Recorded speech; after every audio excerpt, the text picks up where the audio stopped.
નમસ્કાર દર્શક મિત્રો, સમાચારની વાત કરવામાં આવે તો માંગરોળના શાહપુર ગામે પથ્થરની ખાણ મુદ્દે ગામ લોકોએ પરેશાન થઈ મામલતદાર તથા ટીડીઓ માંગરોળને કરી લેખિતમાં રજૂઆત। માંગરોળ તાલુકામાં છેલ્લા ઘણા સમયથી પથ્થરની ખાણો બે રોકટોક ચાલતી હોવાની અનેક વખત ફરિયાદો ઉઠી છે અને આ ખાણોના કારણોથી આજુબાજુ વિસ્તારના ખેતરોમાં ધૂળ ઉડવાથી ખેતરોમાં ભારે નુકસાની થઈ જાય છે અને પાક પણ ધૂળથી દટાઈ જાય છે, જ્યારે આજુબાજુના રહેણાંક વિસ્તારોમાં પણ લોકો ભારે મુશ્કેલીઓનો સામનો કરવા માટે મજબૂર બન્યા છે। પરંતુ બે રોકટોક ખાણો ધમધમતી નજરે પડે છે ત્યારે તપાસના નામે મીંડું જોવા મળ્યું। શાહપુર ગામના લોકોએ મામલતદાર માંગરોળને લેખિતમાં રજૂઆત કરી ખાણો બંધ કરાવવાની માંગ કરી છે, જ્યારે ખાસ કરીને વાત કરવામાં આવે તો માંગરોળ પંથકમાં શીલ, સાંગાવાડા, દિવાસા સહિતના વિસ્તારોમાં ગેરકાયદેસર ખાણો ચાલતી હોવાની પણ આશંકા છે, પરંતુ કોઈ તપાસ કરવામાં આવતી નથી। જ્યારે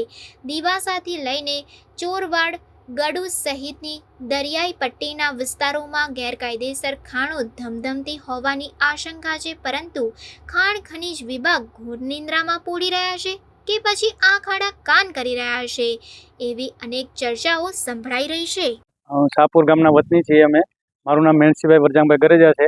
આ બોડી વિસ્તાર છે જ્યાં ખાંડની લીજ મંજૂર કરે અને પોતે આ ઝાડવાને અને માણસોને બહુ અતિ નુકસાન થાય છે। આ 300 થી 400 માણસ અહીંયા વસવાટ કરે છે અને તેને લીધે ઝાડવા અને આ લોકો બધા ગરીબ એના ઉપર આજીવન એનું જીવન જીવવા જરૂરત કરે છે। આ લીપ બંધ કરવાની। મારું નામ હિમાંશુ રામજીભાઈ સગારકા છે। હું શાહપુર ગામથી આવું છું।